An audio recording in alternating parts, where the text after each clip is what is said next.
दबाए चैनल में विज्ञापन व न्यूज हेतु संपर्क करें।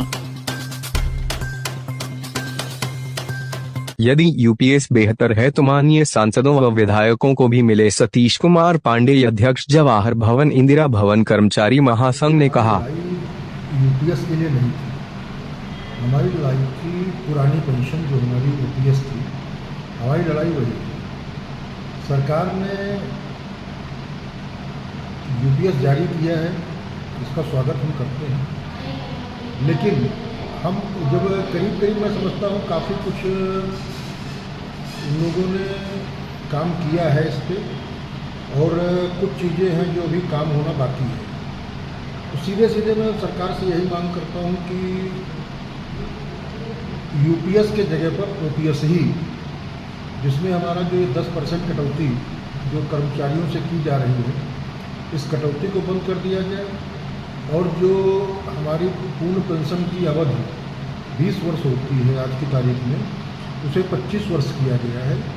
तो ये उसको घटा करके 20 वर्ष ही कर दिया जाए तो करीब ओपीएस के बराबर हम लोग पहुंच जाएंगे।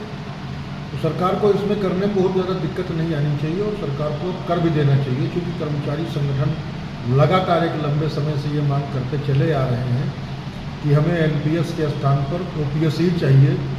तो अगर आप अपनी जिद पर अड़े हुए हैं कि नहीं, हम ओपीएस के नाम से नहीं देंगे, हम उसका नाम बदल देंगे, अगर यूपीएस इतनी अच्छी है तो आप अपने माननीय सांसदों और विधायकों को भी यूपीएस देने का काम करें, तब तो हम समझें। तो इसका मतलब है कहीं ना कहीं खेल जरूर है। उसको सरकार ने कैंची चलाई है, इस कैंची पर विराम लगाते हुए जो 10% की कटौती हमारे कर्मचारियों से की जा रही है और उसको बंद करना चाहिए।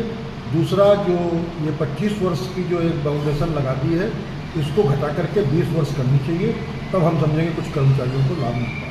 सर, हमारे देश के प्रधानमंत्री एक तरफ ये कहते हैं कि हम विश्व की 5वीं अर्थव्यवस्था से अब और नीचे तीसरी पे आ रहे हैं, लेकिन सर जो कर्मचारी है वो एक सरकार का अभिन्न अंग होता है, तो सर उसके साथ इस तरह से बर्ताव। ये सरकार अगर विश्व की अर्थव्यवस्था में तीसरे नंबर पर पहुंचने का दावा कर रही है तो इसमें सरकार के हाथ पैर हम ही लोग होते हैं।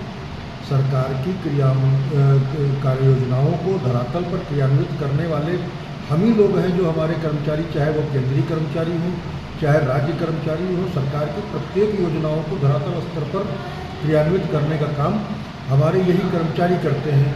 तो अगर सरकार ये मान रही है कि नहीं, हाँ हमारे कर्मचारियों का सहयोग देश के विकास में हो रहा है, तो इस प्रकार से कर्मचारियों को इग्नोर नहीं करना चाहिए और कर्मचारियों की बातों को जायज़ तरीके से सुनना चाहिए।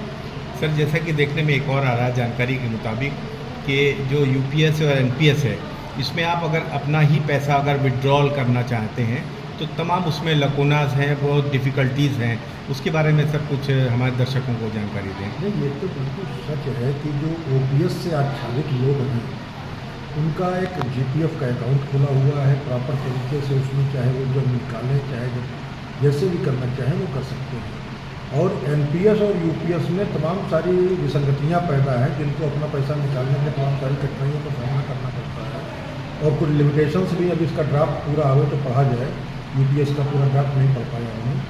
तो ये सारी की सारी चीज़ें जो हैं ये कहीं ना कहीं एक कर्मचारियों को उलझाने का काम कर रहे हैं। तो सीधे सरकार को ओपीएस ही लागू कर देना चाहिए। इसमें कर्मचारी बिल्कुल एकदम निर्भीक होकर के अपने वृद्धावस्था के लिए निश्चिंत होकर के सरकारी कार्यों को संपादित कर सकते हैं।